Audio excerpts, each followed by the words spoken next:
Boa tarde a todos. Vamos começar a reunião de hoje. A nossa ordem do dia da reunião de hoje é perguntas e respostas sobre as linhas de ação governativa e assuntos sociais com a presença do chefe do Executivo.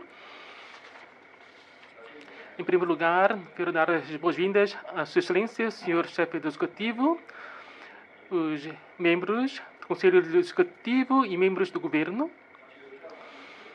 De acordo com a deliberação número 9 de 2003 da Mesa da Assembleia Legislativa, os senhores deputados têm o direito ao uso da palavra de acordo com a ordem de inscrição, no máximo 2 minutos para cada um, e até ao final da reunião, as normas que vão regulamentar nossa reunião já estão distribuídas a todos. Nossa reunião decorre de 15 horas até às 18 horas e como temos 31 deputados que se inscreveram para o uso da palavra, o senhor chefe executivo comprometeu-se a responder a todas as perguntas e só depois é que vamos encerrar a nossa reunião de hoje. Iremos fazer uma pausa por volta das 4h30, uma pausa de 20 minutos. Tem a palavra o senhor deputado Ipsil Kai. Muito obrigado, senhor presidente. Senhor chefe executivo, boa tarde. O parecer de apoio financeiro prestado para a construção da Zona de Cooperação Aprofundada foi publicado no dia 23 de fevereiro. Era o resultado positivo do aprofundamento da cooperação financeira entre o interior da China e Macau. Com grande capacidade e inovação, contribui para o bem-estar da população, para acelerar a integração, facilitação e integração dos serviços financeiros destinados ao bem-estar da população das duas regiões. Quanto aos sectores industriais, oferece políticas mais flexíveis e convenientes para as empresas da Zona de Cooperação Aprofundada na liquidação do comércio transfronteiriço e no financeiro transfronteiriço, no sentido de aliviar as dificuldades das empresas de Macau no financiamento transfronteiriço naquela zona. Contribui para injetar uma nova dinâmica no desenvolvimento da indústria financeira moderna naquela zona e proporcionar um suporte importante para a integração de Macau no desenvolvimento nacional e promoção da diversificação adequada. Assim sendo, perguntou o seguinte: senhor chefe executivo, o governo Ryan vai estabelecer um mecanismo de salvaguarda com a Comissão de Gestão da Zona de Cooperação Aprofundada com vista a promover a implementação com sucesso de forma ordenada os referidos 30 artigos. O governo de Roraima dispõe a um serviço responsável pela coordenação dos respectivos trabalhos. Muito obrigado. Senhor chefe executivo, faça favor. Obrigado, senhor presidente. Obrigado, deputado Ipsil Kai, pelas perguntas colocadas. Quanto às 30 regras, a sua promulgação e concretização,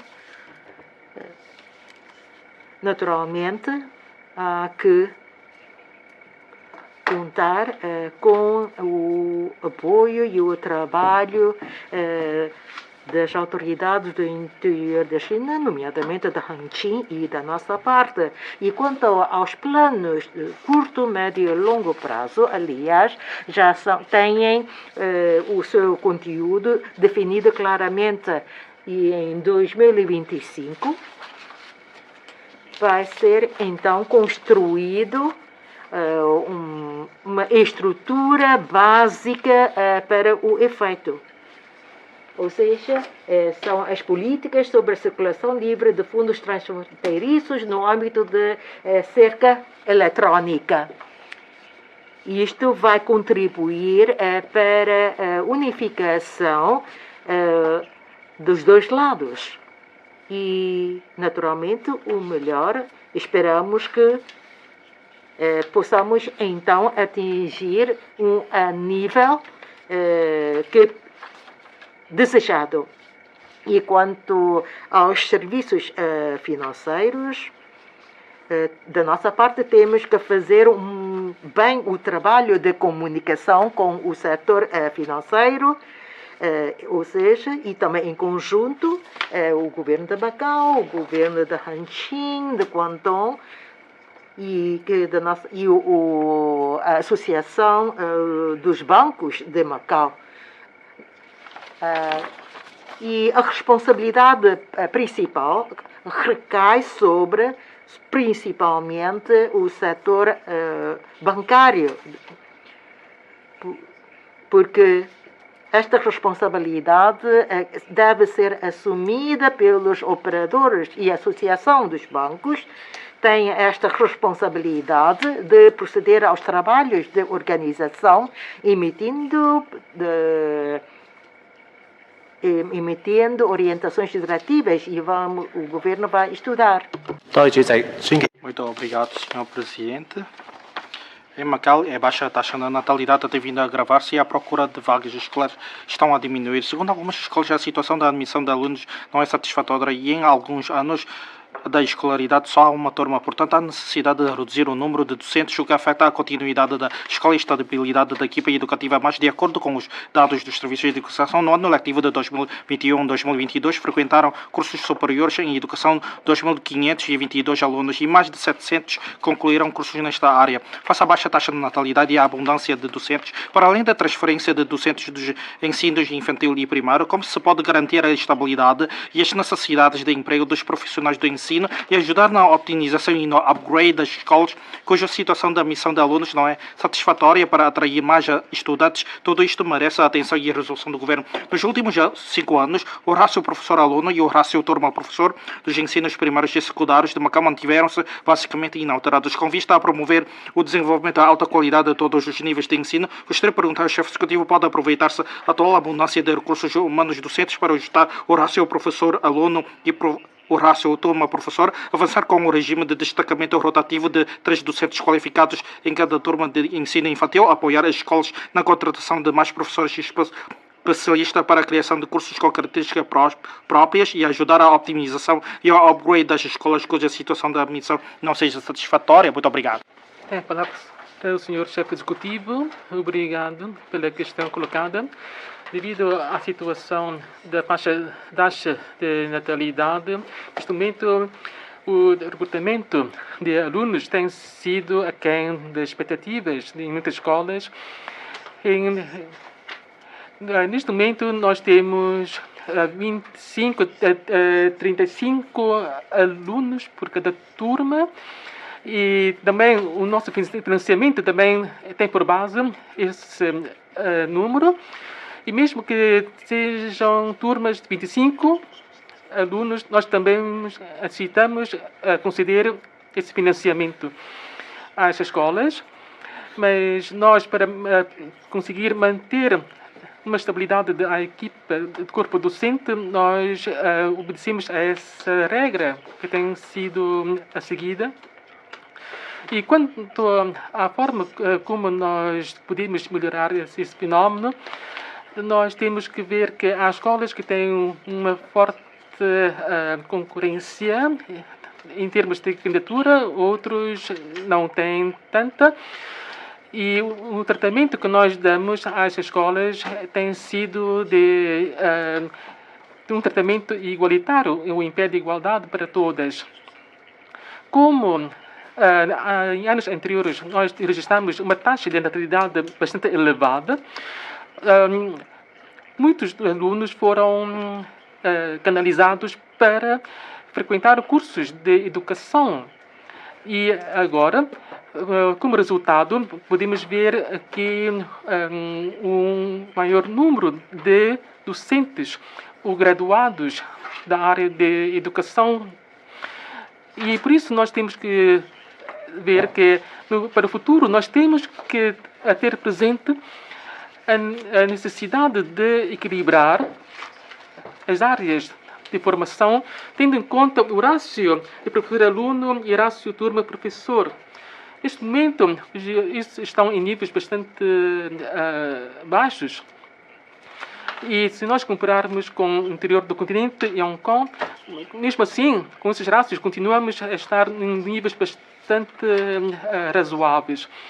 E da parte do governo, nós temos feito muito trabalho e trabalhado com consistência para manter o funcionamento dessas escolas, instituições de ensino, e nós emitimos recomendações para essas escolas, de forma que devemos evitar que todos os alunos venham a frequentar os diferentes graus de ensino, desde o primário até o secundário.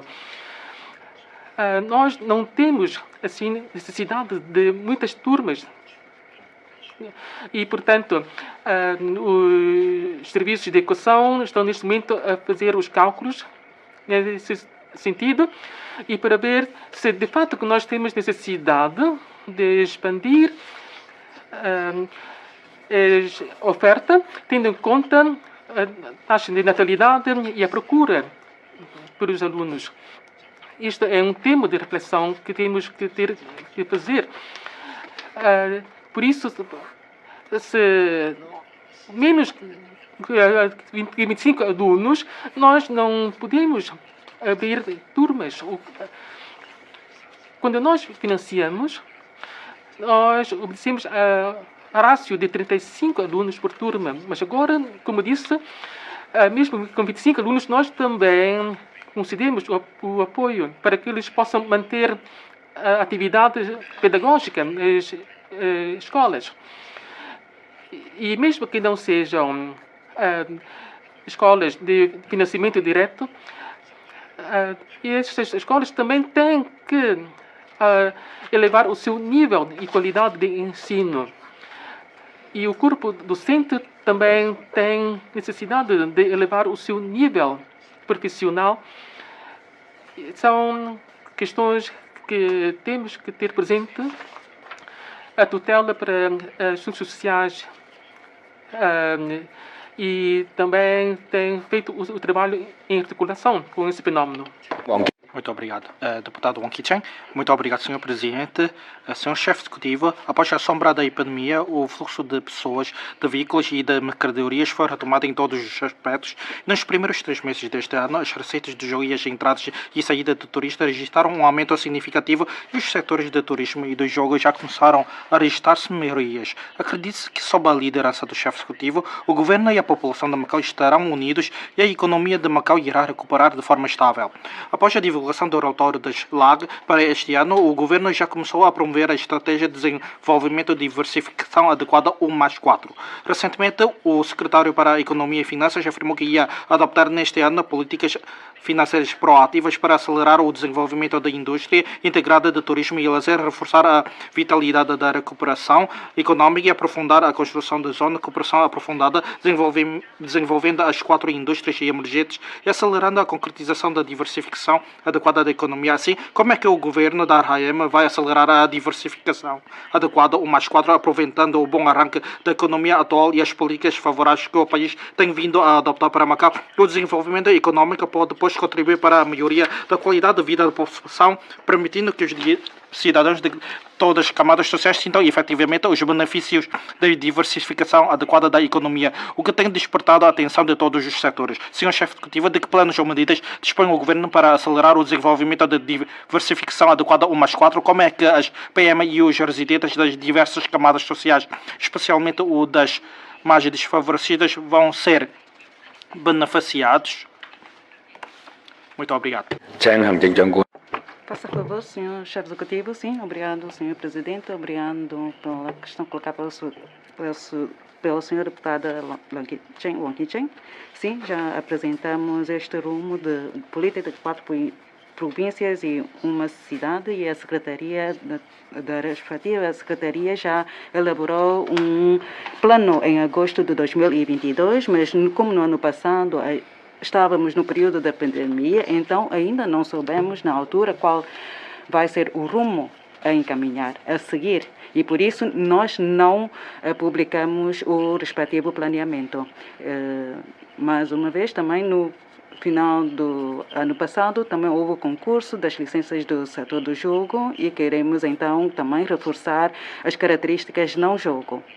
Por isso, no ano passado, depois da conclusão do referido concurso e com a liberalização dos postos das restrições transfronteiriças no dia 8 de janeiro, então a conjuntura já está diferente e por isso as nossas políticas vão continuar a seguir a política de 4 províncias e uma cidade. Ora, estamos então tendo em conta as novas conjunturas, então estamos a rever o plano de 1+4. Estamos a promenorizar e só em 16 de março é que os interessados então apresentaram as suas propostas e depois da avaliação dessas propostas é que vamos então introduzir as melhorias ou pormenores, mas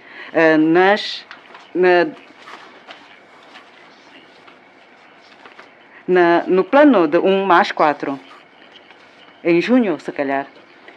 E vamos ver.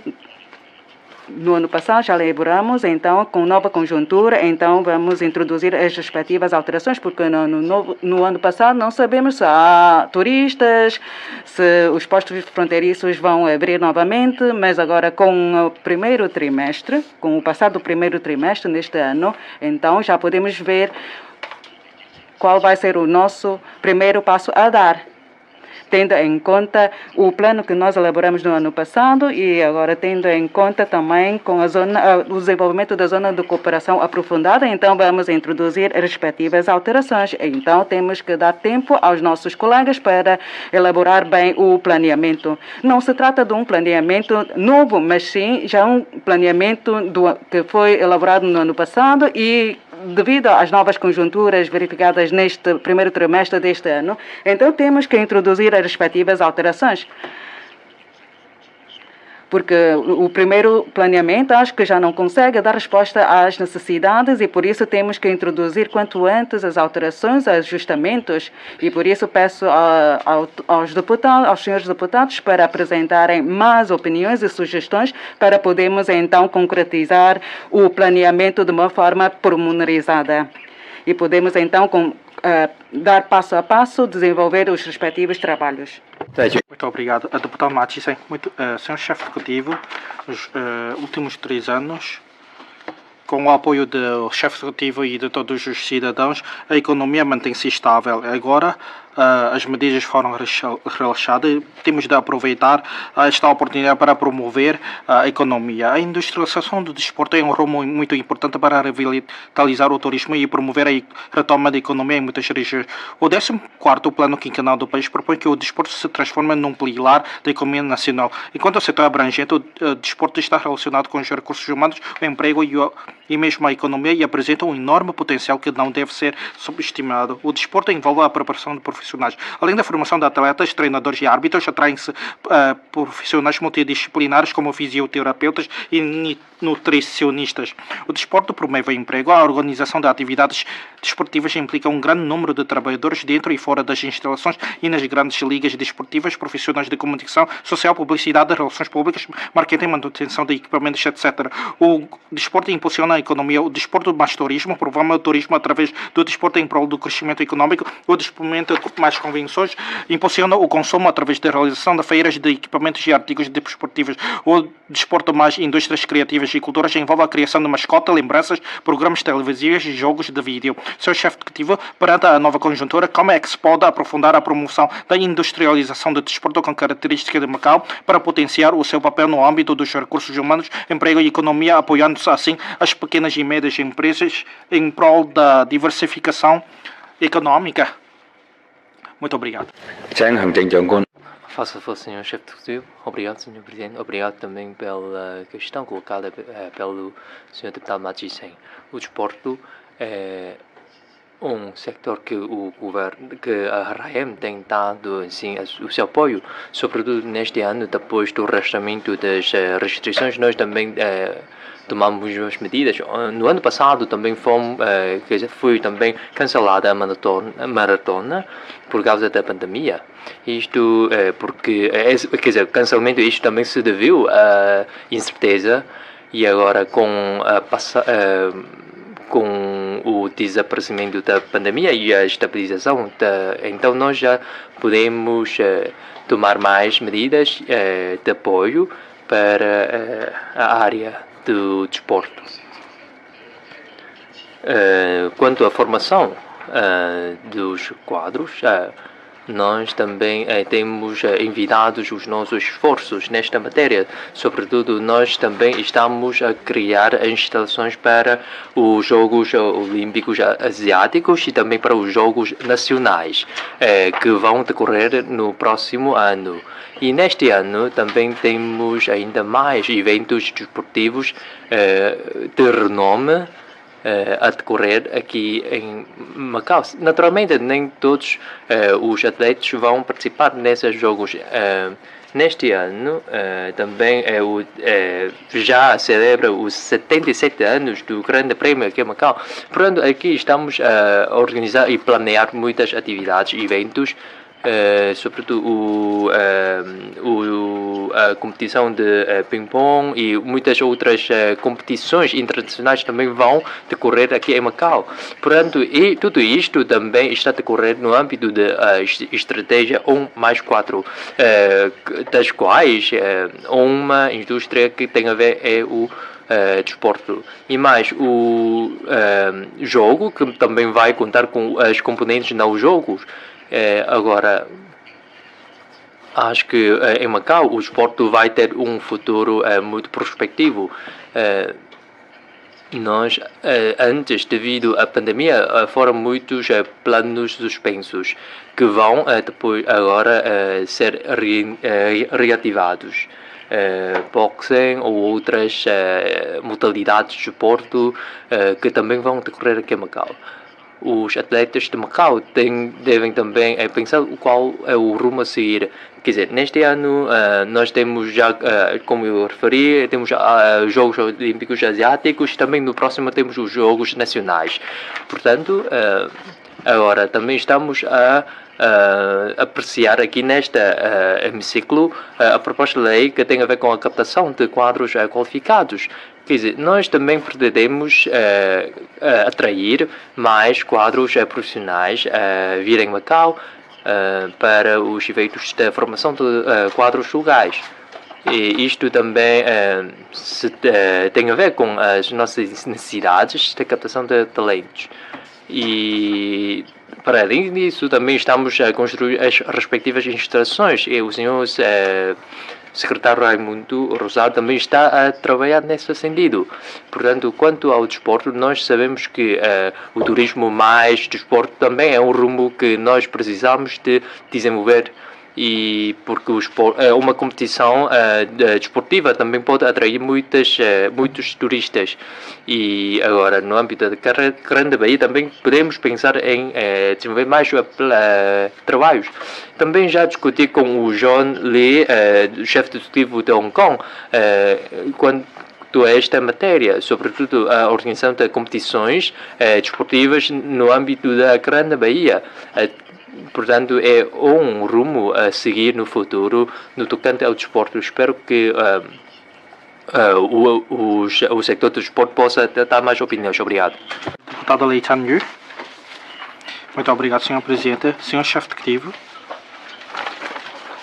A taxa de natalidade tem vindo a diminuir nos últimos anos e em 2022 houve uma descida de 6,4%, atingindo o nível mais baixo desde 1985, ano em que se iniciou o registro. O envelhecimento da população continua a agravar-se e no final de 2022 a proporção da população idosa com 65 anos ou mais aumentou para 13,3% e quanto à população local, a proporção da população idosa atingiu os 15,7%. Segundo as projeções da população de Macau 2041 até 2041, a percentagem da população idosa vai atingir 20,9%, aproximando-se do limiar da sociedade super envelhecida. A esperança média de vida da população de Macau atingiu os 85,4 anos e a queda da taxa de natalidade e o aumento da esperança média de vida agravaram ainda mais a tendência de envelhecimento da estrutura demográfica de Macau, mas a queda da taxa de natalidade e o envelhecimento da população tem impacto não só na educação como em outros aspectos. Senhor Chefe Executivo, perante a constante queda da taxa de natalidade e o envelhecimento da estrutura demográfica, o governo deve reduzir os impactos deste problema na economia e na sociedade. Como é que vai fazer isto? O governo deve atualizar em tempo oportuno os estudos sobre a política demográfica. Vai fazê-lo? 政長官，多謝主席，多謝李振宇嘅問題，因為李振宇對出生人口咧好關注嘅，呢個都係好事啊。因為我哋出生率低咧，就係老齡人口會係增加嘅，呢個係必然事實。你一個 BB 個年紀加上我哋嘅老人家，每一年都會增加，咁樣咧，所以呢個方面嚟講咧，我哋係存在問題嘅。呢個我哋必然要睇到。我哋嘅澳門嘅老齡化嘅人口嚟講咧，係比其他城市咧係會快喺呢個階段但係呢個係一個階段性，我自己嘅判斷。因為我哋要睇呢啲數據嚟講咧，我哋有統計嚟講係1959年開始有統計數字。1959年開始有統計數字，我哋睇到我哋由18萬幾嘅澳門人到而家68萬幾。Começamos a ter esses dados. E quais são as mudanças? Em que fase de tempo se verificaram as principais alterações? Macau não é uma cidade com um crescimento natural. Porque é que as outras cidades e regiões vizinhas não se verificam o envelhecimento populacional deste ritmo tão acelerado? É porque qualquer cidade que seja também se deparam com este fenômeno. Sendo uma cidade de migração, de 180 residentes até 200 mil e depois passando para 300 mil e até agora mais de 600 mil. Então vamos ver qual foi a fase ou qual foi o período em que se verificou mais acelerada a descida da natalidade. Porque logo no início muitas pessoas migraram para Macau e que contribuíram para a nossa prosperidade. Mas só que esses grupos de pessoas que vieram para Macau no início já atingiram uma certa idade, já uma idade avançada, o que é diferente de 1000 por 1 ou 100 por 1. Não é este o crescimento natural, porque o que se verificou no passado é um crescimento súbito. Por isso, os idosos deste grupo etário de 60 anos de idade, nós temos então um sistema de segurança social bastante bom, que podemos então assegurar a vida dos idosos e que tenham uma esperança média de vida até 84 ou 85 anos de idade. E que, naturalmente, o governo não pode dizer à população ou que faça qualquer coisa para que a população não atinja aquela idade. Isto é impossível. O governo, então, tende a reforçar os nossos recursos na área da saúde, na área dos cuidados de saúde para com os nossos idosos. Não só em Macau, a taxa de natalidade é baixa, porque nós também estudamos esta matéria em Sul de Coreia. Também a taxa é baixa de natalidade e Xangai também.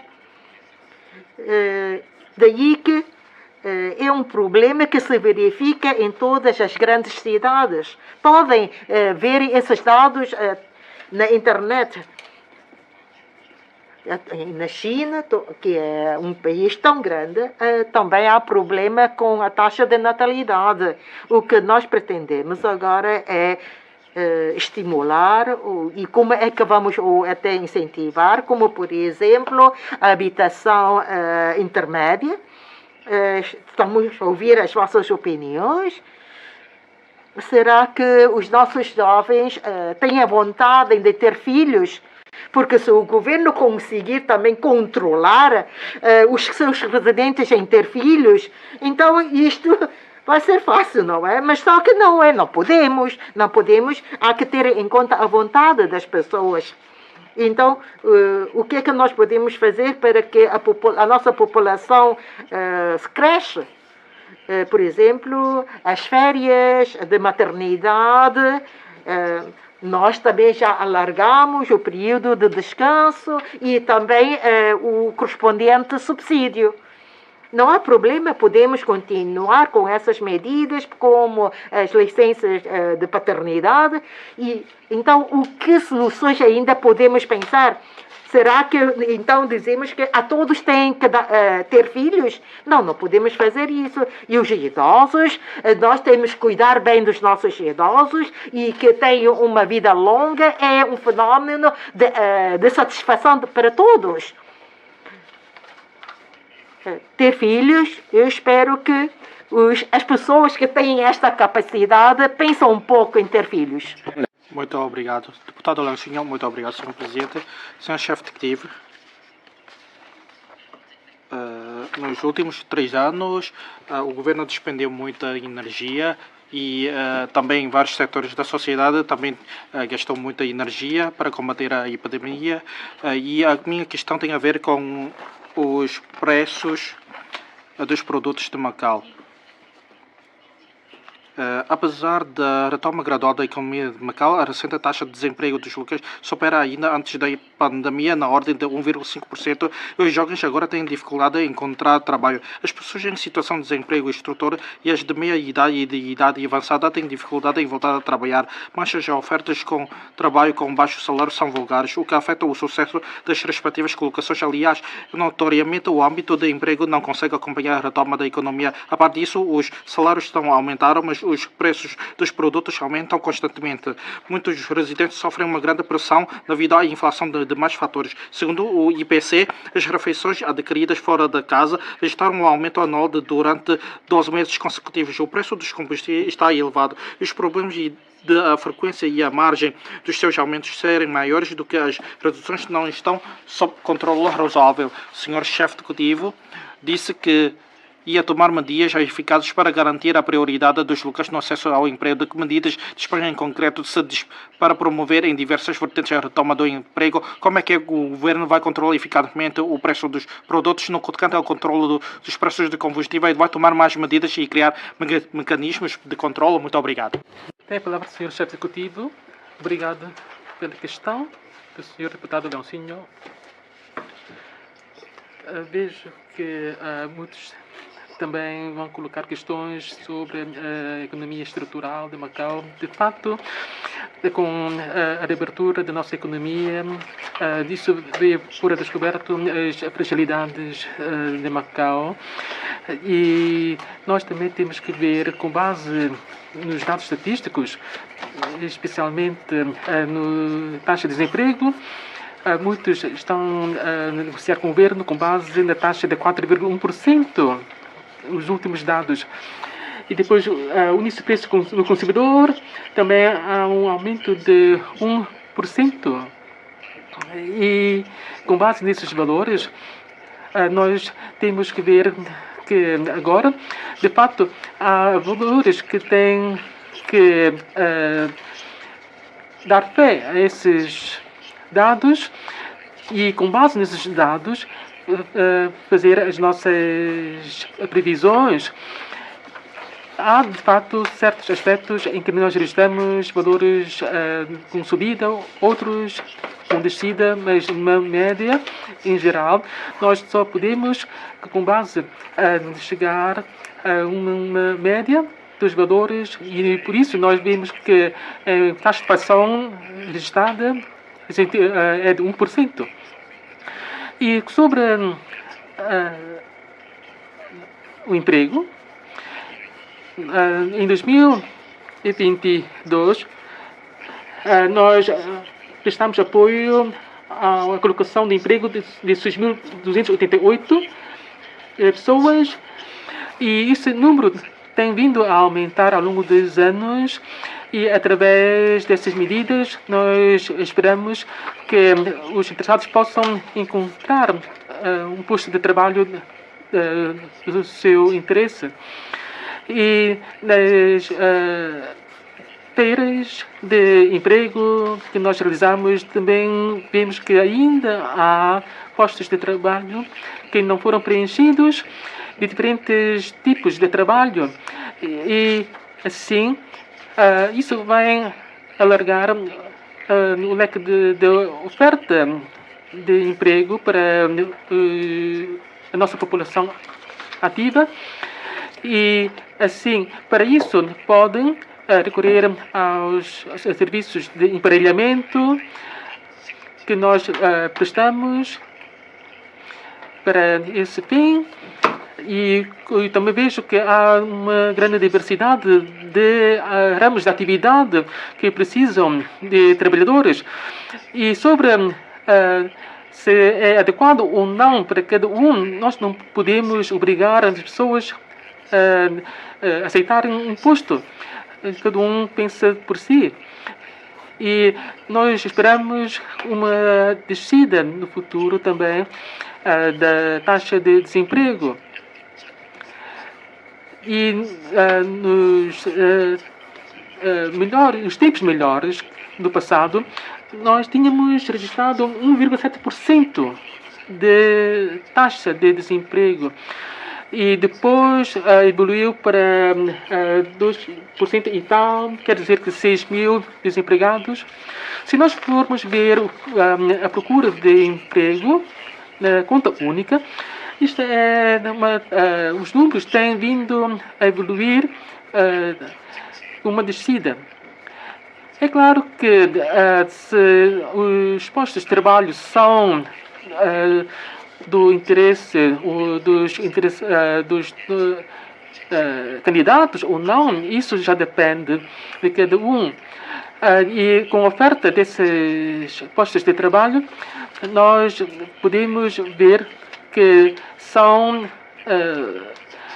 anúncios verídicos e, de fato, que esses valores refletem a realidade da procura e da oferta. E, assim, há diferentes ramos de atividade, desde hotelaria, venda a retalho, e se as pessoas não estão interessadas em trabalhos de limpeza ou que exercem um esforço físico, há também outros postos de trabalho para trabalho no escritório, na oferta. E assim, nós temos que estabelecer essa correspondência entre os candidatos e a oferta. Na conta única, nós temos dados que são atualizados diariamente sobre a oferta e procura de emprego. E podemos conhecer todo o panorama no mercado laboral com base nesses dados. E durante os últimos anos da epidemia, não houve muita procura para além dos trabalhos relacionados com limpeza e de segurança. Mas, ultimamente, tem havido um aumento substancial de postos de trabalho e de uma oferta desses trabalhos, desses ramos de atividade, por exemplo, de outras áreas, por exemplo, de hotelaria, para arrumar os quartos e também para outras áreas. E podemos também ver que neste momento há muitos quartos que não conseguem ser ocupados, não têm uma ocupação por causa da falta de trabalhadores para arrumar os quartos. E os hotéis não conseguem oferecer esses quartos. Há muitos trabalhos em Macau neste momento a precisar também de mão de obra. E o governo está neste momento a monitorizar diariamente os dados e esperamos que essa situação de dificuldade de emprego possa ser resolvida para aqueles que precisam. Muito obrigado, Sr. Presidente. Deputado de Lam Lanwai, Sr. Chefe Executivo, para acelerar o desenvolvimento e construção da Zona de Cooperação Aprofundada em Guangdong e Macau em Hangzhou, o Governo deve promover de forma contínua a integração dos trabalhos de Macau no desenvolvimento da Zona de Cooperação, o reforço da formação profissional dos quadros qualificados e a optimização do mecanismo de reconhecimento mútuo das qualificações profissionais. Assim, gostaria de ouvir a opinião do Sr. Chefe Executivo sobre as seguintes sugestões. Primeiro, criar um centro de serviços integrados para os trabalhadores da Zona de Cooperação. e acelerar a integração no modelo nacional do mercado de trabalho. A construção da zona de cooperação proporciona um espaço mais amplo de emprego aos residentes de Macau e após a entrada em vigor das normas para a promoção e desenvolvimento da zona de cooperação, serão criadas umas condições para os residentes de Macau se deslocarem ao interior da China para trabalhar e iniciar negócios. Propõe a criação de um centro de serviços integrados para os trabalhadores da zona de cooperação, proporcionando uma plataforma de informações one-stop que inclui nomeadamente apoio ao emprego, formação técnica, consulta jurídica, etc. para os residentes de Macau que procuram emprego na zona de cooperação. Segundo, criar plataformas de reconhecimento mútuo das técnicas profissionais e promover o desenvolvimento da acreditação das mesmas. Atualmente, depois de efetuarem determinadas formalidades e um exame de formação, os advogados e engenheiros de Macau habilitados para o exercício da respectiva profissão já podem exercer a sua atividade nas cidades do interior da China que integram a Grande Baía. Os guias turísticos também. Sugere-se que sejam criados na zona de cooperação pontos de piloto para o reconhecimento mútuo das técnicas profissionais e mecanismos de acreditação profissional. Há que ponderar alargar o âmbito do respectivo regime de acreditação a diversas profissões como médicos, enfermeiros, professores, assistentes sociais, etc., criando plataformas one-stop para o reconhecimento mútuo das técnicas profissionais na zona de cooperação, por forma a incentivar mais profissionais de Macau a trabalharem e a montarem o seu negócio nessa zona, contribuindo para o aumento da qualidade e da velocidade do desenvolvimento da mesma. Senhor Chefe Executivo, obrigado, Senhor Presidente. Obrigado pela questão colocada pelo Sr. Deputado Lambrando. Tem a ver com os recursos humanos. Sabemos que em Macau há falta de recursos humanos e queremos também aproveitar as oportunidades da ilha de Hanchi e também da zona aprofundada, de cooperação aprofundada.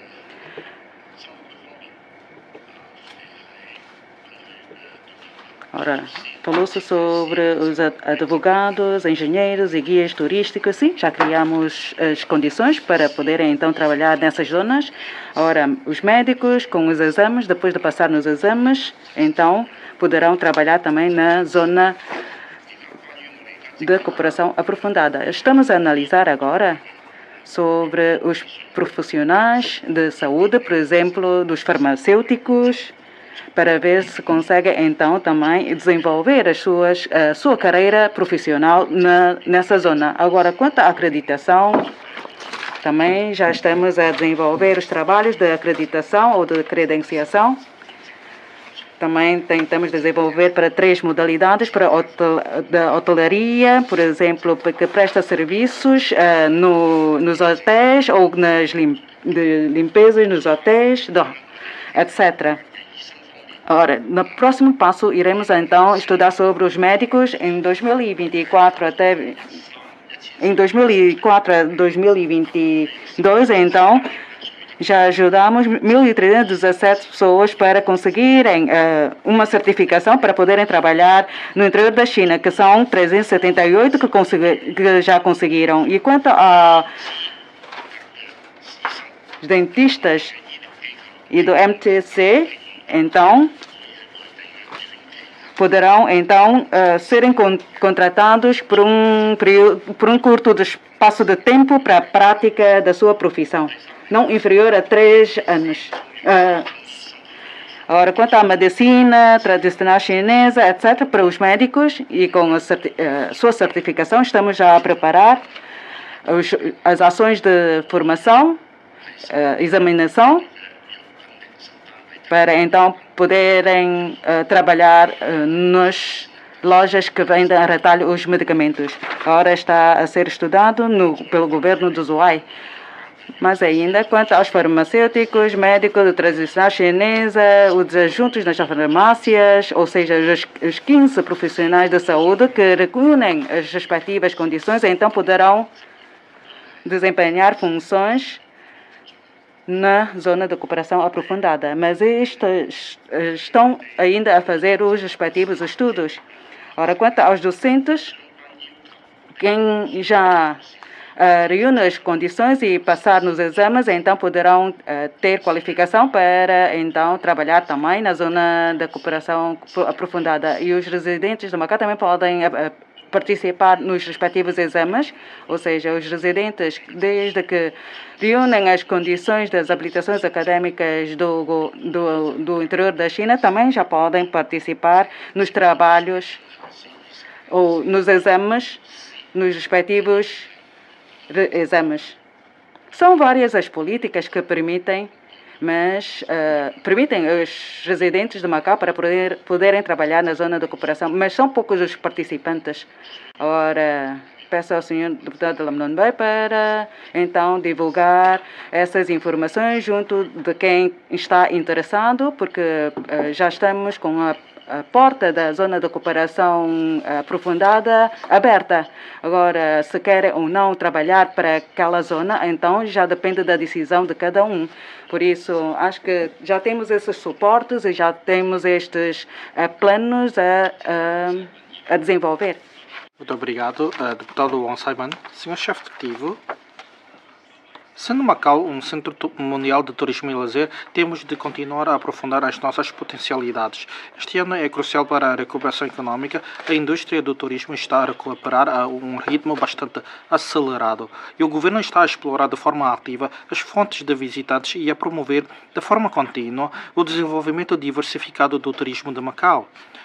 A ilha de Hengqin e Macau têm recursos turísticos que se complementam e o espaço de cooperação é grande, ou seja, tem condições para explorar a transformação dos produtos turísticos, reforçando a construção do modelo uma viagem, várias estadias na Grande Bahia. Senhor chefe executivo, para alargar as fontes de visitantes internacionais e atrair mais turistas estrangeiros, quais são as políticas que o governo vai adotar e que elementos é que vão ser adicionados? Macau faz parte da Grande Bahia e agora, com o regresso dos visitantes internacionais, o que é que o governo pensa sobre a promoção do modelo uma viagem, várias estadias? O governo deve definir políticas de curto, médio e longo prazo para facilitar a implementação deste modelo e elevar a atratividade para a construção de um centro. Vai fazê-lo? Muito obrigado. Faça favor, senhor chefe executivo. Obrigado, senhor presidente. Obrigado também, senhor deputado Gonçalo, pela sua questão. Quanto aos turistas internacionais, também damos muita importância. Nós também, em abril, vamos então fazer as promoções na Europa e no mês passado nós também já fizemos muitas promoções nos países sul-asiáticos e também essas promoções também decorreram também no âmbito da Grande Bahia. Quanto aos turistas internacionais, também merecem a nossa atenção. A companhia da aeroporto internacional, nós também, aliás, as companhias aéreas, de facto, nós agora o que temos é que uma falta de recursos humanos nos aeroportos, uma situação que também se encontra em várias regiões. Portanto, os voos internacionais não conseguem, aliás, nós não conseguimos ter os voos internacionais por 3 voos ou por semanas, por exemplo. Portanto, essa frequência é muito ainda baixa neste momento. Nós temos muitos aviões, mas não conseguem aterrar devido à falta de espaços. E tudo isto está limitado à capacidade de acolhimento dos aeroportos. Portanto, é essa dificuldade que nós temos em relação à criação de mais voos internacionais, porque durante esses 3 anos de pandemia, nós temos um atraso, entre aspas, em relação aos recursos humanos nos aeroportos. Portanto, quanto a esta questão de turistas internacionais, estamos a enviar os nossos esforços.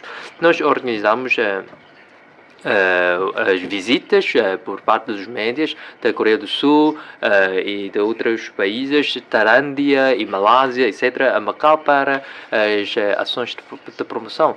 Nós até também lançamos as promoções de compra 1 e leva 2. Portanto, temos essas promoções para os turistas. E os turistas, ao irem a Hong Kong, nós também oferecemos os bilhetes de ferry ou de autocarro, shuttle bus. E, portanto, são essas medidas que o governo tem feito e o governo também injetou muitos recursos nesta matéria, nesta área para atrair mais turistas internacionais, porque o nosso aeroporto não tem voos para outros continentes nem os países internacionais. Portanto, temos essas insuficiências. Porque nós só temos voos para os países asiáticos, não temos outros voos mais internacionais, portanto temos de depender do aeroporto internacional de Hong Kong, onde aterram os voos internacionais. Já conseguem ver que depois de sair da empregagem, depois de aterrar no aeroporto internacional de Hong Kong, já conseguem ver a publicidade aí de Macau. Portanto, são essas medidas que nós estamos a tentar fazer e também estamos a desenvolver os respectivos trabalhos. Mas tudo isto demora e, portanto, também temos que recuperar a confiança dos turistas em Macau. E também estou a ver muitas publicidades de Macau em relação à retoma ou à recuperação de Macau após a pandemia. Podemos fazer essa ainda promoção junto a esses turistas. Sim, temos que também trabalhar no sentido de ligar, ou temos a fazer as ligações com as cidades da Grande Bahia. Nós também estamos a trabalhar nesse programa, ou nesse modelo de uma viagem em várias estadias para os turistas. São esses trabalhos que estamos a fazer, mas espero que possam nos dar mais tempo, porque agora as medidas de restrições só foram levantadas há cerca de 3 meses. Portanto, isto leva tempo. Espero que nos deem algum tempo para a respectiva recuperação. Nós vamos apertar e acelerar os nossos trabalhos e os colegas também vão envidar todos os esforços. Vamos colaborar e fazer as promoções, publicidade nos outros países para aumentar ou dar uma nova imagem de Macau aos outros. Obrigado. Muito obrigado, deputado Choi Sai-Peng. Senhor Presidente, senhor chefe executivo,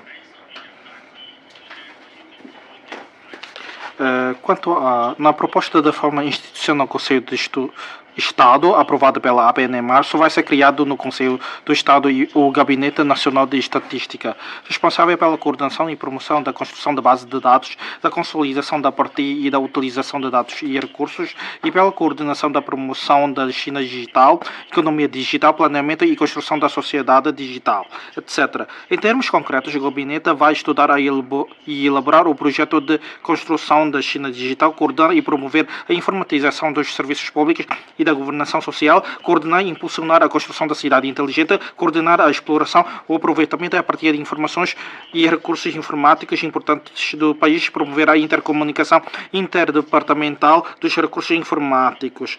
Macau tem se esforçado na construção do governo eletrônico e recentemente introduziu uma nova entidade financeira que opera em rede para promover o desenvolvimento diversificado da economia, o que demonstra a determinação e a força do governo na construção digital.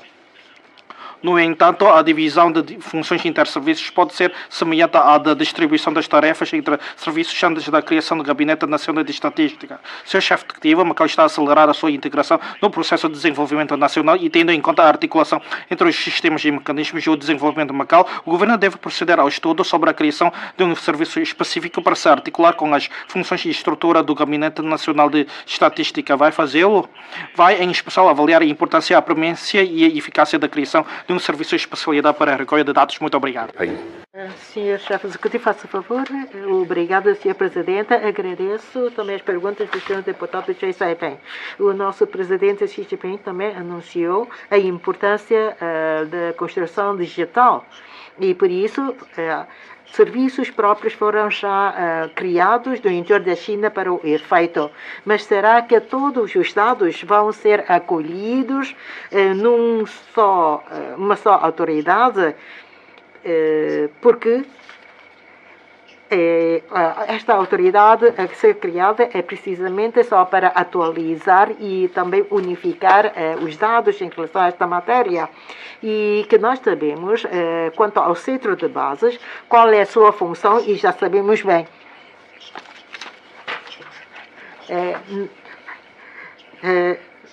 Não é um centro de superestrutura recolhendo todos os dados que vão ser acumulados nesse centro e depois a fazer a respectiva análise. Não é desta natureza, mas sim é para conceber o rumo que deve seguir. E, naturalmente, em termos de operacionalidade, isto cabe a cada um dos serviços públicos. E porque na estrutura nacional esta matéria já foi definida claramente. Da nossa parte, nós não vamos criar uma nova direção para o efeito. Eu creio que os senhores deputados, os 33 deputados aí neste hemiciclo, também não vão concordar com a criação de mais uma nova direção. E da nossa parte, através do iCloud, governo nuvem, então já conseguimos recolher os dados. E cito como exemplo o Código de Saúde, já é um bom exemplo que podemos então intercomunicar com o interior da China os dados. O que tem contribuído para facilitar a vida dos residentes. Basta com o Código de Saúde, já consegue, então, os nossos residentes a deslocar-se para o interior da China, bem como dos residentes dentro da China a deslocarem-se a Macau. E quer no posto de Qingmao ou na Ponte do Delta, com passagem única, integral, já consegue então demonstrar bem que nós conseguimos fazer o trabalho bem. E por isso já sabemos que os dados já vão para o outro lado de Macau e que é uma comunicação recíproca dos dados, uma troca de dados.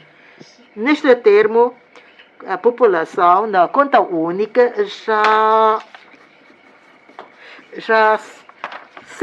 cerca de 150 a 185 serviços já estamos então a proporcionar através desta plataforma. Por exemplo, para pedir um assento de nascimento, pode, através desta plataforma, impedir o respectivo certificado.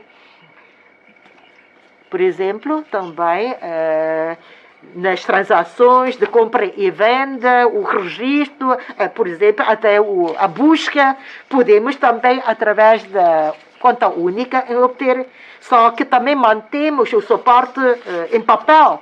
Isto é precisamente para as pessoas que não conseguem, então, utilizar esta plataforma eletrônica. O que nós podemos pensar, já estamos agora a incluir todos os dados e matérias desta plataforma. E os serviços públicos, cada um estão já a trabalhar da sua área, na área do governo eletrônico. E depois de ter os dados introduzidos, processados, podem então já gerir os seus serviços. É esta nossa meta. E, portanto, estamos também a aprender com as cidades do interior da China. É um trabalho que vamos ainda continuar. Muitos serviços públicos locais vão também trabalhar rumo a esta direção. Porque se qualquer, por exemplo, uma planta e tem de ser, então, reconhecida e conformada por todas as autoridades e por todas as instituições, isto tem de ser muito bem explicado, porque depois de ter todos os procedimentos claramente definidos, então as pessoas já podem saber, por exemplo, o arquiteto e o engenheiro, o arquiteto neste momento, depois de ter a planta feita, que condiz com, que preenche todos os requisitos do governo, e a partir daquela data da apresentação do pedido da planta é que começa a contar e iniciar os procedimentos. E muitas vezes as pessoas dizem que as obras públicas estão a demorar, mas não é bem, porque quando o pedido foi apresentado, não continha os elementos suficientes, daí que tende então complementar os outros lados, daí que as obras públicas não conseguem receber ou admitir o pedido. É o que já estamos a planear, organizar, e muitos colegas já começaram a aprender com o interior da China, esperando que as pessoas não precisam, no futuro, apresentar os seus pedidos pessoalmente, presencialmente, podendo, então, através de uma plataforma eletrónica, apresentar todos os elementos. E quanto aos assuntos transfronteiriços, como já referi, vai ser, então, uma autoridade já existente da área para tratar da matéria. Obrigado. Muito obrigado, deputada Lei Chang-yi. Senhor chefe executivo, os preços em Macau tornaram-se mais elevados ao longo dos 3 anos da epidemia. Ao mesmo tempo, o rendimento médio mensal dos residentes diminuiu 1.000 patacas relativamente ao registro no final de 2019. Os salários de alguns trabalhadores, incluindo outros funcionários públicos, estiveram congelados durante 3 anos. O rendimento médio de vários setores, incluindo os da hotelaria, restauração, comércio por grosso e retalho, transporte, armazenamento e telecomunicações, imobiliário e serviços empresariais, diminuiu 2.000 patacas, enquanto o setor manufatureiro e o da construção civil diminuiu 1.000 patacas, envolvendo cerca de 170.000 trabalhadores. O poder de compra dos residentes está longe do poder de acompanhar a inflação, e o nível salarial dos empregados está bastante baixo e não voltou sequer ao nível pré-epidêmico. Não é de estranhar que os residentes estejam muito atentos à antecipação da comparticipação pecuniária, mas destaca-se a questão das insuficientes garantias laborais. Nos últimos anos, o governo raramente procedeu à avaliação da legislação laboral, incluindo a lei das relações de trabalho, o regime de compensação por suspensão de trabalho, o mecanismo de reivindicação dos salários, o sistema de indemnização para acidentes de trabalho, o mecanismo de combate ao trabalho ilegal, e tudo fica por melhorar. Ainda mais, as autoridades não procederam à optimização do regime da segurança social e do regime de previdência central. Senhor chefe executivo, que tipos de medidas vai adoptar para materializar o objetivo de trabalhar em prol do bem-estar da população? Apesar da recuperação e do desenvolvimento econômico, os salários reais dos trabalhadores diminuíram significativamente e sofrem com a inflação. De que plano dispõe o governo para melhorar o sistema de distribuição de frutos para que os residentes beneficiem dos resultados econômicos? À medida que o dia 1 de maio se aproxima, o governo deve proceder ativamente à avaliação da legislação laboral. Isto vai ser feito de que plano se dispõe para o efeito? Muito obrigado. Tem a palavra o senhor chefe executivo. Obrigado por questão do deputado Lei Chang-yi. Em primeiro lugar, quanto ao trabalho de revisão das leis laborais, o secretário da tutela neste momento já está a fazer o respectivo trabalho de acordo com a lei, e também iremos fazer o processo de auscultação pública, e será feito de forma gradual e ordenada. Quanto à questão que colocou sobre a redução dos rendimentos, de facto, devido à epidemia, por força da epidemia, o rendimento tem baixado, mas estamos a ver que futuramente o nível médio irá subir novamente. Não quer dizer que depois de baixar não vai subir. Em relação à questão da subida dos preços, eu já respondi há pouco. E agora, em relação à subida das pensões para idosos, também sofreu aumento. De acordo com o índice de preço do consumidor, é que, de acordo com a taxa do índice de preço do consumidor, não chega a 1%, e com base nesses valores que nós apuramos, nós também procedemos à respectiva atualização. E por isso há um mecanismo, porque se atingir o índice de preço no consumidor 3%, nós iremos realizar de imediato a atualização conforme o estipulado pelo mecanismo que nós temos. Não é feito ao sabor do nosso interesse ou vontade. Há sempre um mecanismo que nós temos que seguir. Se o IPC chegar ao nível de 3%, o secretário da tutela irá iniciar os procedimentos para a atualização. E em 2020 já foi feita, como podemos ver, uma atualização em conformidade. Quanto ao fundo de previdência e a injeção da verba, e também tenho repetido o nosso argumento, nós temos 400 mil beneficiários e não só idosos. E essa comparticipação extraordinária de 7 mil é para todos e não é só para idosos. E podemos fazer os cálculos de 7 mil a multiplicar por 400 mil, isso vem dar 300 milhões de patacas. E quando nós podemos retomar essa injeção, nós temos que ver o nosso saldo orçamental. Quando nós, no próximo ano, elaborarmos o nosso orçamento, e se nós vermos que com a perda que eu referi há pouco de 300 milhões, nós podemos chegar a um equilíbrio orçamental, então podemos ponderar sobre isso. É que se nós não tivermos um saldo de pelo menos 300 milhões, nós não podemos avançar com essa medida com participação extraordinária. E, portanto, de acordo com o processo de elaboração do orçamento, nós recebemos as projeções. Por exemplo, o que nós prevemos agora é de 130 mil milhões para as receitas do jogo. E mesmo com esse valor, também não conseguimos um orçamento equilibrado.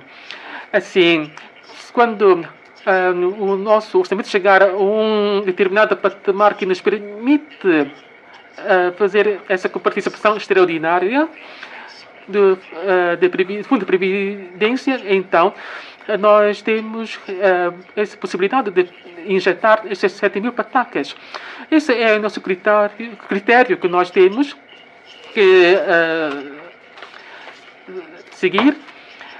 É claro que se é para utilizar ou mobilizar a nossa reserva financeira, é claro que podemos fazer essa distribuição, mas nós não vamos esgotar as nossas reservas financeiras. E tendo em conta que nós temos que ter essa premissa de haver um saldo orçamental, é que nós podemos avançar com essa injeção de verba para a Previdência. Agora podemos também ver que tudo de um ano, neste momento, contando com todas as prestações que os idosos podem receber e outros abonos e subvenções, eles podem receber mensalmente 5.685 patacas. E aqueles que neste momento têm dificuldades também podem ter a possibilidade de contatar com os nossos serviços de ação social para nós providenciarmos os apoios que forem necessários.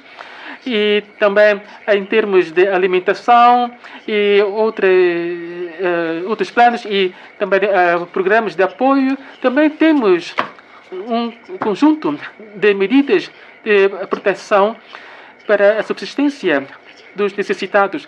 Não se pode dizer que nós fazemos o nosso trabalho sem qualquer regime ou mecanismo. Nós temos que seguir um regime, um mecanismo. Muito obrigado. Muito obrigado, deputado Chen Wanting. Muito obrigado, Sr. Presidente, Sr. Chefe Executivo. Boa tarde. Nos últimos anos, sob a liderança do chefe executivo, o papel de Macau como base de intercâmbio e cooperação, onde predomina a cultura chinesa e coexiste um multiculturalismo, tem vindo a ser cada vez mais destacado. O governo de Ryan tem feito progressos concretos na promoção do desenvolvimento das indústrias culturais, na revitalização dos edifícios históricos e culturais, na promoção do intercâmbio cultural, no reforço da divulgação cultural, na realização de atividades culturais e na promoção da cooperação cultural regional, o que merece o nosso elogio.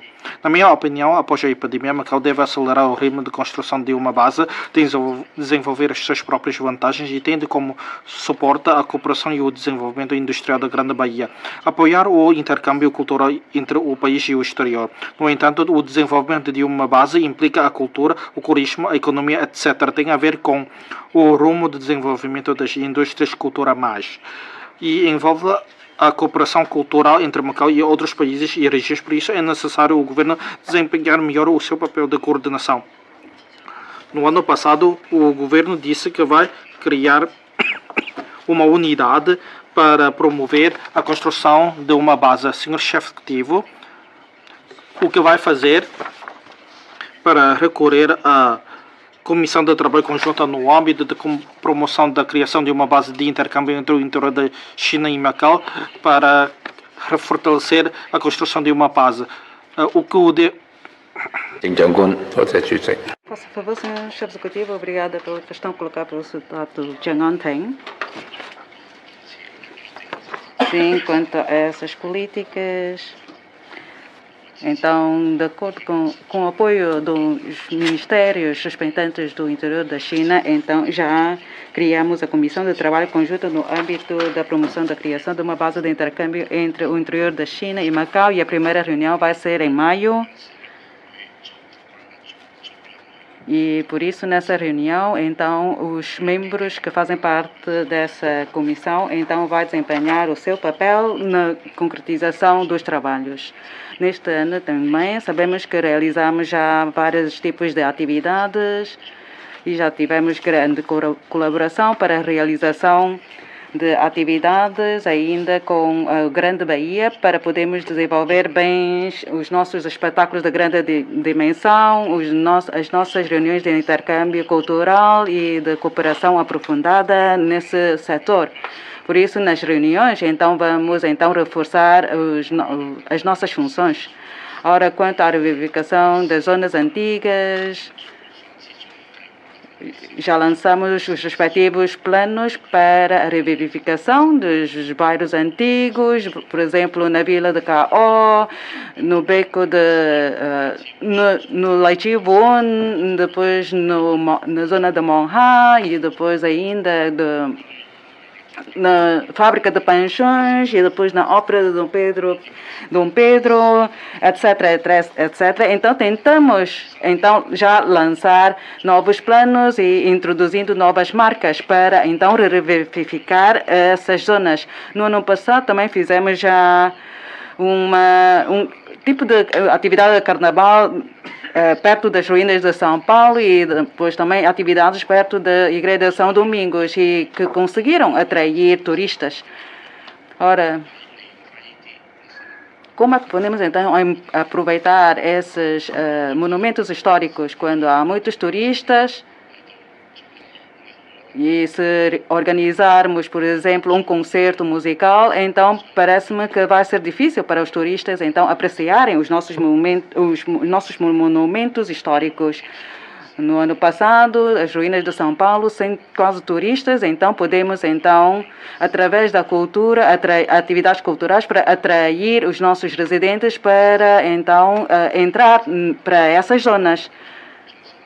Porque das ruínas de São Paulo até a Baixa, então temos muitas lojas, ou seja, as pequenas e médias empresas, mas agora, neste momento, com as novas medidas para o controlo do fluxo de passageiros nessas zonas, acho que já não é tempo propício ou oportuno para a realização dessas atividades culturais nesses pontos turísticos.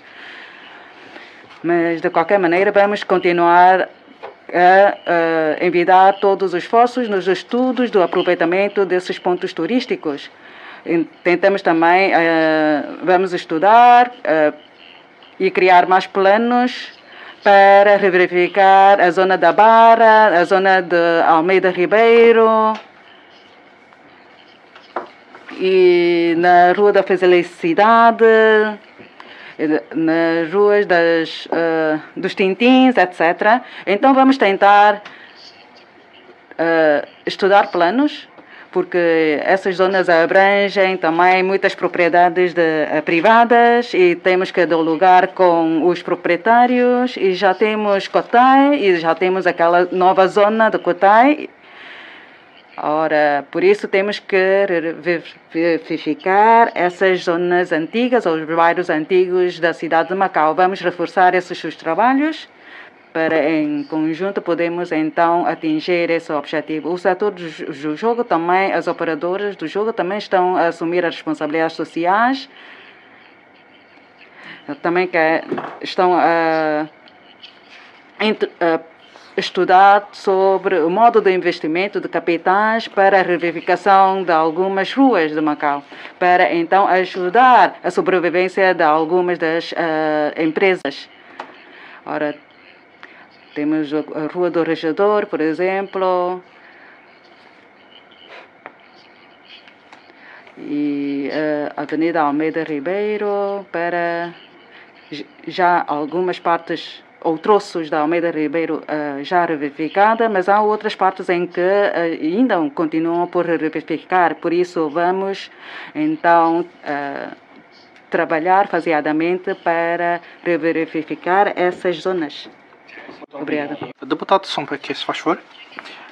Senhor Chefe Executivo, com o forte apoio do país, o número dos que visitaram Macau bateu novos recordes nos últimos meses, especialmente no primeiro dia 7 dos feriados da Páscoa. Atravessaram a fronteira 156 mil visitantes e muitos residentes sentem que Macau voltou a ter movimento. Este resultado não pode estar dissociado da atuação do governo, liderado por Vossa Excelência, nem dos esforços conjuntos de todos os setores da sociedade. É evidente que o desenvolvimento econômico de Macau já não depende apenas do número de turistas, pois a longo prazo é preciso haver um desenvolvimento saudável. Por isso, o governo lançou a nova estratégia 1+4 para abrir um novo capítulo para o desenvolvimento econômico. Mas com o aumento de fatores imprevisíveis no mundo, a economia global enfrenta cada vez mais e maiores incertezas. Perante esta nova conjuntura, Macau vai enfrentar maiores desafios se pretende assegurar o desenvolvimento e a estabilidade entre as incertezas. Mas com a implementação da plena de Macau governada por patriotas, associada deposita esperanças sem precedentes nas ações governativas, por isso pode dizer-se que o governo tem uma grande responsabilidade e tem de assumir um sentido de missão mais forte e uma atitude proativa. Para maiar o ferro, uma pessoa tem de ser forte. A governação passa principalmente pela equipa dos funcionários públicos, mas a baixa eficiência administrativa e inação e a atitude responsável continuam a existir e acontece de vez em quando infrações e irregularidades para atender aos interesses privados. Estes fenómenos afetam profundamente a ação governativa. Assim, na reforma administrativa, o governo tem de ir até a raiz do sistema de governação para aperfeiçoar e melhorar, responder à população. Senhor Chefe Executivo, como é que o governo vai aprofundar mais a reforma administrativa? Com vista a elevar a capacidade governativa e o nível de governação, vai o governo reforçar a optimização da estrutura administrativa e a distribuição de competências? De que medidas concretas dispõe para reforçar de topo para a base a consciência da responsabilidade e de serviços dos funcionários públicos? Muito obrigado. Faça favor, Sr. Chefe do Executivo. Obrigado, Sr. Presidente. Obrigado também, Sra. Deputada São Peque, pela sua questão. Em primeiro lugar, depois do retorno à pátria, o governo tem sido composto por patriotas. Portanto, é uma prática que tem sido ainda verificada deste retorno à pátria. Nós temos os bons resultados, isto porque nós temos os governantes todos patriotas. Isto é um facto. Ora, quanto à reforma administrativa, é um processo que está sempre a decorrer e essa reforma nunca tem o seu fim, porque no Intrachina nós temos um governo para uma população de mais de 1.400 milhões de pessoas. A reforma tem sido a decorrer, portanto nunca terá o seu fim. Está sempre a decorrer. Mas desde 31 de março de 2023. Neste mandato, o governo já efetuou a reestruturação de 29 serviços públicos. Nós temos, quer dizer, até a referida data, nós reorganizamos 17 organismos e também procedemos à fusão de 5 fundos. Ora, os fundos autônomos temos agora no total 17. Com esses trabalhos de reorganização e reestruturação, nós obtivemos uma certa melhoria. E no próximo passo, nós vamos ter como base a governação eletrónica, no sentido de melhorar a eficiência e também a qualidade dos serviços prestados ao público. Tal como referi, a conta única, a versão 2.0, é já uma optimização em comparação com a antiga versão e também já contém mais de 108 serviços eletrônicos nesta plataforma, com mais de 470 mil utentes. Portanto, é um processo que nós temos feito no âmbito da reforma administrativa. Nós procedemos sempre à fusão dos serviços públicos e também, se for necessário, nós também criamos, se for necessário, e portanto, quanto a este aspecto, nós temos de ser pragmáticos para então efetuar os nossos trabalhos. Ora, falando da governação eletrónica, neste ano nós concluímos em basicamente cerca de 180 serviços públicos então já disponibilizados eletronicamente. É um resultado que nós obtivemos no âmbito da governação eletrónica. Imagina nascimento, casamento, todos esses serviços também estão já disponibilizados na nossa conta única. Portanto, nós evitamos a inconveniência que antes nós tínhamos. E agora, com os nossos 2 novos planos, neste âmbito da governação eletrónica, teremos já mais facilidade, porque todos os trabalhadores vão trabalhar no mesmo sítio e isto vai facilitar os nossos trabalhos. Esses 2 planos estão a decorrer de forma muito acelerada e, portanto, estamos agora a fazer uma gestão centralizada dos recursos humanos. Depois dos trabalhos legislativos, nós também vamos proceder à definição do respectivo regime de gestão dos recursos humanos. Portanto, nesta matéria, o objetivo é aumentar a eficiência na gestão dos recursos humanos. Sim, a integridade. Quer dizer, temos de ter um governo íntegro. O CCAS também tem feito os seus trabalhos e o alarme só sempre também é um programa que temos feito. Há sempre esses elementos maléficos que temos que eliminar. Portanto, não há nada a evitar. Portanto, se houver queixas, nós encaminhamos ao CCAC para a respectiva investigação. E se não for uma verdade, então procederá então ao arquivamento. Caso contrário, então vão proceder então a respectiva consequência jurídica. Temos que ter uma equipa íntegra dos trabalhos da função pública, sim, mas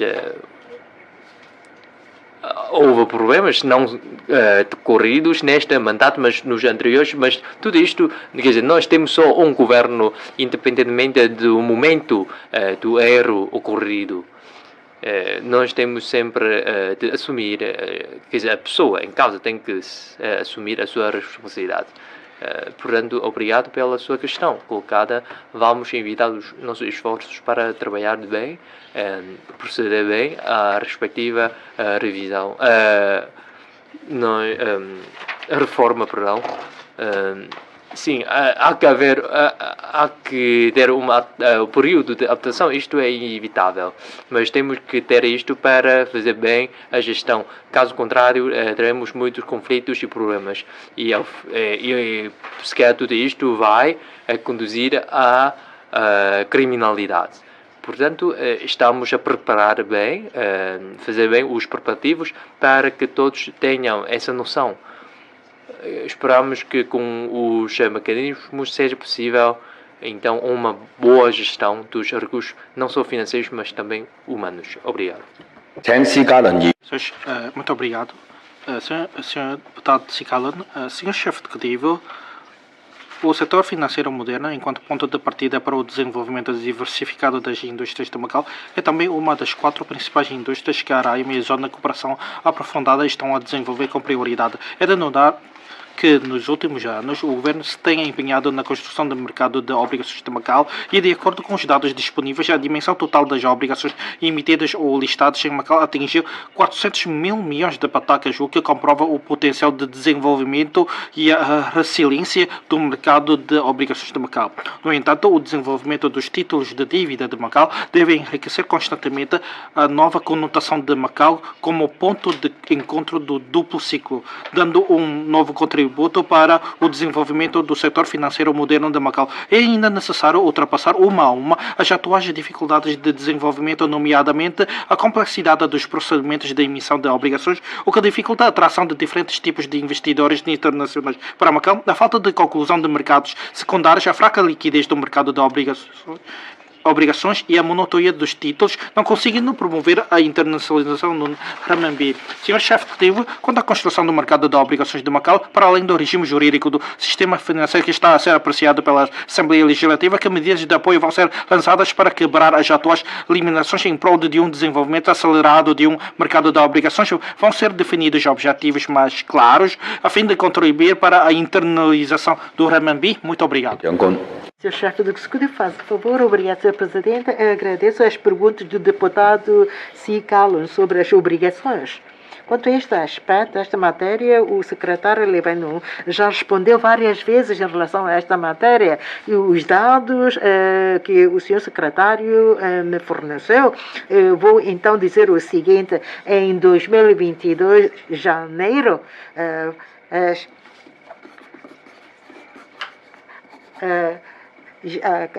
as obrigações emitidas em janeiro de 2022, nós também emitimos também o ISIN.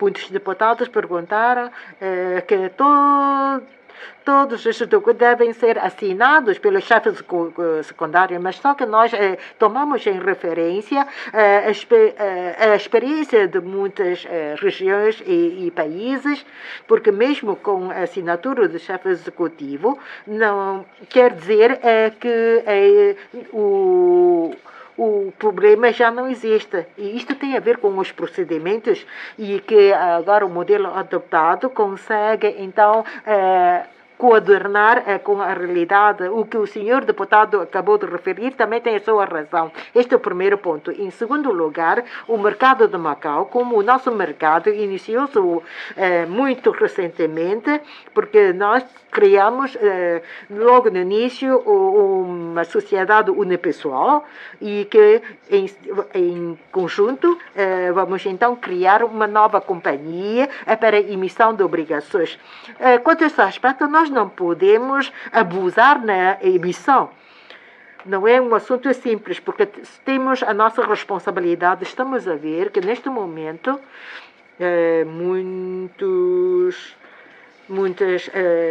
muitos títulos de dívidas famosos no mundo tornaram-se recentemente em papéis inválidos. Por isso, temos que trabalhar com prudência. E se nós abusamos da emissão, naturalmente podemos então emitir muitas obrigações, mas só que após a emissão, será que somos capazes de devolver ou restituir todo o montante? Também vou também com o secretário-geral até Luxemburgo para então discutir e falar sobre a emissão de obrigações em mercados secundários. E porquê? Porque se não tiver um mercado secundário, isto quer dizer que já não temos mercado. E se emitimos meramente obrigações sem mercados secundários, não é uma boa solução. Daí que só temos uma experiência de um pouco mais de um ano na emissão de obrigações, só que com o apoio da nação, do governo central, todo este sistema necessário, provavelmente, para que seja construído, leva 3 anos. Mas nós já agora, contamos com apoio, nomeadamente na área técnica do interior da China, conseguimos já iniciar a emissão de obrigações. Mas só que no próximo passo temos de, então, aperfeiçoar ainda. Mas será que precisamos de ter muitas medidas na área do setor financeiro? Eu creio que a lei não deve definir muitas limitações ou controlo demasiado. E será que tem de ter muitos procedimentos detalhados, inclusivamente um regime sancionatório? E isto tudo representa um grande limite. O que nós pretendemos, naturalmente, é ter uma gestão muito rigorosa, mas, ao mesmo tempo, tenha um ambiente flexível, sem muitas limitações. Estamos agora ainda a aprender com as experiências de outros lugares, porque na nossa volta estamos a ver muitos mercados de obrigações ou de bolsas de ações. Podemos então saber, nomeadamente na emissão de obrigações, esses países ou regiões têm que leis destinadas para o efeito. Obrigado. Deputado Leila Wong, muito obrigado, Sr. Presidente.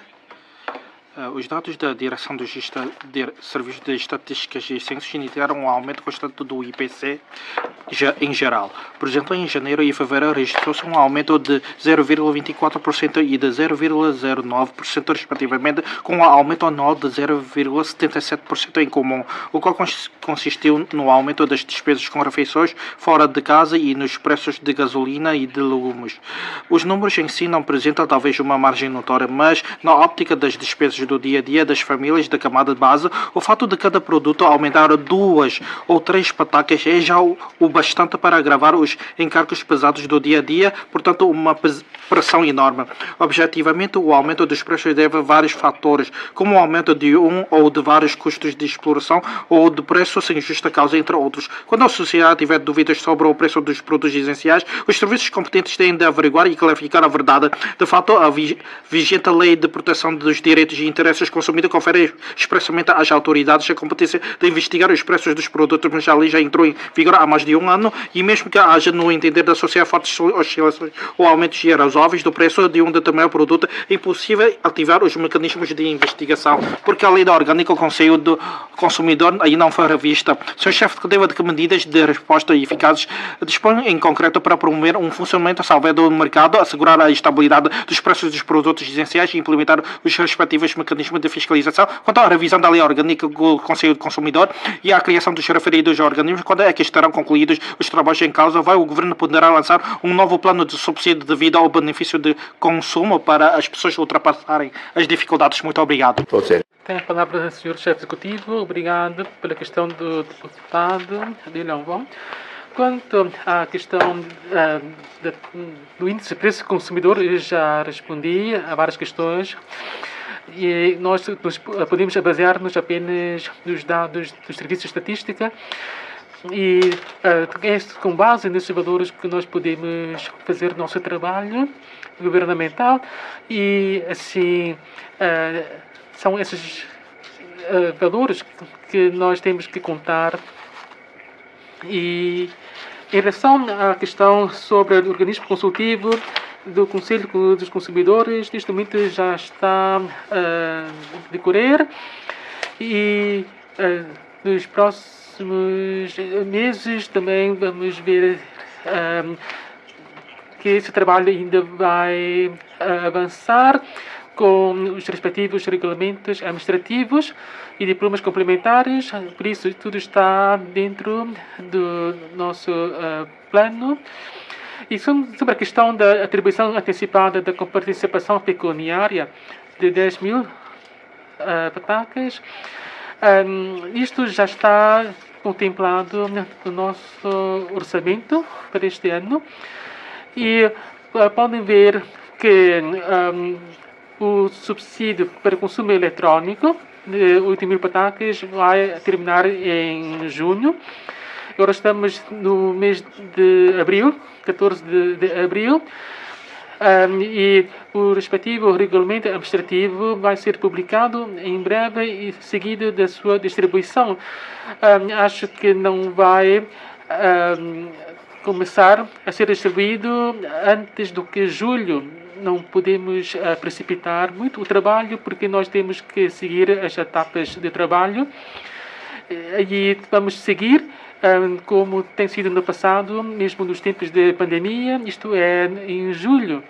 Por isso, na próxima semana vamos publicar já o respectivo regulamento administrativo e foi submetido à aprovação do Conselho Executivo há dias e por isso vai ser publicado em breve. E em relação à atualização da orgânica do Conselho dos Consumidores, e acho que e dos valores de subida dos preços, o senhor deputado, quando detectar alguma oscilação que é considerada irrazoável, pode falar com os nossos responsáveis, com o senhor secretário da tutela, e nós iremos dar acompanhamento de certo. E agora, quando diz que os serviços competentes, isto é, dos consumidores, não está a trabalhar, não podemos dizer assim, porque eles têm trabalhado com consistência e não podemos dizer isso. Nós temos que reconhecer o seu trabalho, mas dado ao fato de sua lei orgânica, eles ainda não conseguem recrutar os inspectores e só depois da sua reestruturação orgânica é que nós podemos ver um trabalho mais visível da parte desse Conselho. E quanto a essa escalada dos preços, nós temos vindo a acompanhar e a monitorizar, e o senhor deputado consegue apresentar valores para nós, iremos dar acompanhamento devido. Deputado Chokit.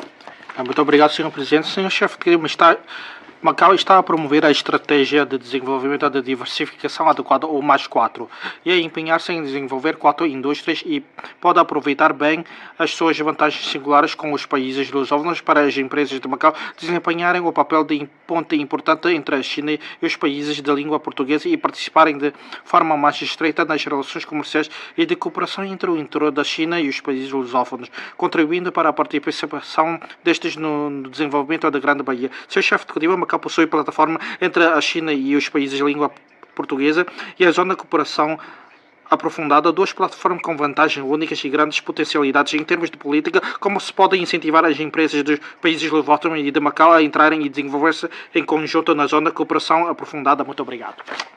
Faça favor, Sr. Chefe Executivo. Obrigado, Sr. Presidente. Obrigado pela questão colocada pelo Sr. Chokit.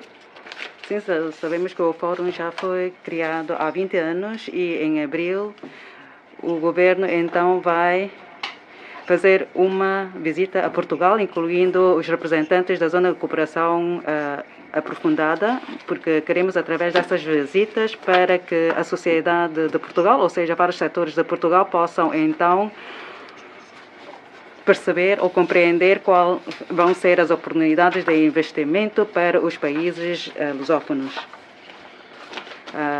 Em abril, então, vamos ter esta visita, porque a Zona de Cooperação Aprofundada trata-se de uma zona nova para Portugal e por isso vamos ter representantes das diversas empresas para então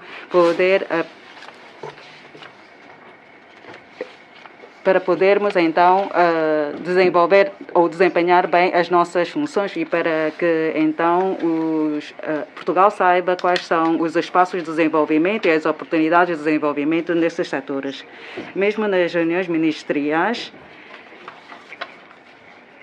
já realizamos uma exposição, vamos organizar uma exposição e vamos então convidar os empresários de Portugal para participar nesse evento.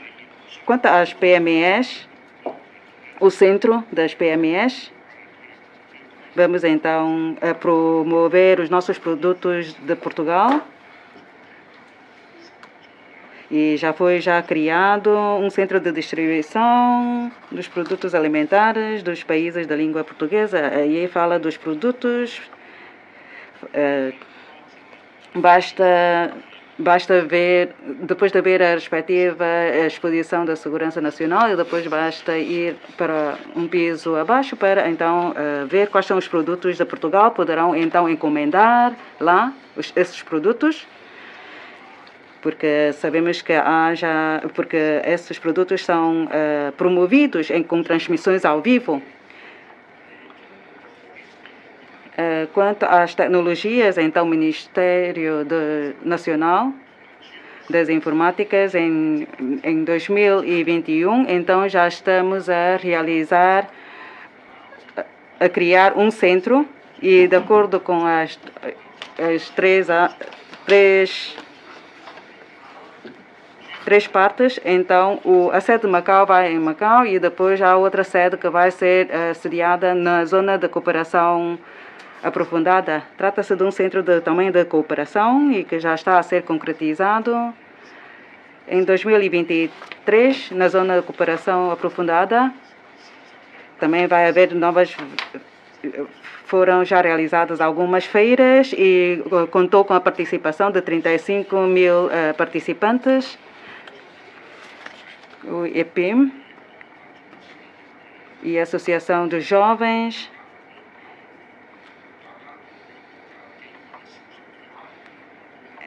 então já também realizaram transmissões ao vivo sobre as oportunidades de desenvolvimento nesses setores e, de acordo,